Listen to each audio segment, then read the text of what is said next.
Sejarah SD Inpres yang dibandingkan Jokowi dengan pembangunan IKN. Presiden Joko Widodo menyinggung SD Inpres saat menjelaskan pembangunan proyek Ibu Kota Negara Nusantara.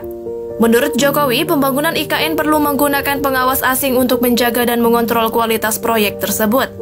Jokowi juga menegaskan bahwa keberadaan pengawas asing di IKN bukan bertujuan untuk menarik investor asing, melainkan untuk meningkatkan level kualitas.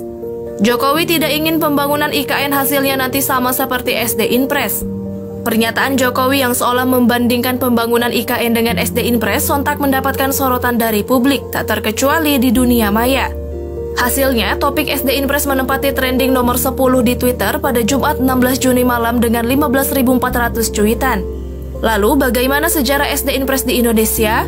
Dibangun pada era Soeharto, SD Inpres atau Sekolah Dasar Instruksi Presiden merupakan program sarana pendidikan yang dikeluarkan oleh Presiden Soeharto pada masa Orde Baru. Dikutip dari Pusat Data Jenderal Besar HM Soeharto, sekolah ini dibuat berdasarkan Instruksi Presiden nomor 10 tahun 1973 tentang program bantuan pembangunan sekolah dasar. Kebijakan tersebut ada untuk memperluas kesempatan belajar terutama di pedesaan dan daerah perkotaan yang penduduknya berpenghasilan rendah. Ribuan hingga puluhan ribu gedung sekolah dibangun hampir setiap tahun. Hingga 1993 sampai 1994, tercatat hampir 150 ribu unit SD Inpres telah berdiri di Indonesia. Pembangunan SD Inpres juga diinisiasi oleh Menteri Perencanaan Pembangunan Nasional atau Kepala Bappenas sekaligus Ekonom Indonesia Widjojo Nitisasro. Total dana yang dikeluarkan untuk program ini hingga akhir pembangunan jangka panjang tahap 1 mencapai hampir 6,5 triliun rupiah. Seiring dengan berdirinya SD Inpres, pemerintah juga menempatkan lebih dari 1 juta guru Inpres.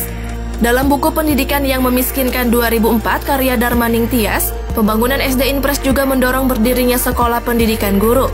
Setelah SPG dibubarkan pada 1989, orang-orang beralih ke sekolah menengah atas. Seiring perkembangannya, SD Inpres juga harus berjuang di tengah minat belajar di sekolah yang didirikan misionaris dan pesantren. Pembangunan sekolah juga dilakukan seiring dengan pembangunan 5 tahun, tahap 2, dan 3 yang menjadi titik awal pembangunan sistem pendidikan di Indonesia oleh rezim Orde Baru. Peran pemerintah yang menguat juga terasa melalui pengaturan seragam, isi materi pelajaran, dan perilaku pihak yang terlibat dalam pendidikan.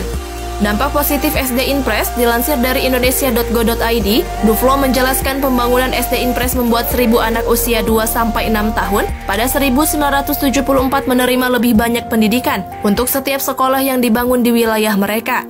Program SD Inpres juga mendorong masyarakat menyelesaikan pendidikan dasar, menurunkan buta aksara, meningkatkan upah, dan mengembalikan perekonomian negara.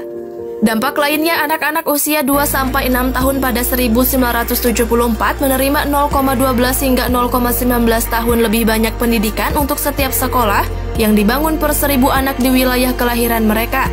Tak hanya itu, program SD Inpres disebut meningkatkan upah masyarakat sebanyak 1,5 hingga 2,7% untuk setiap sekolahnya.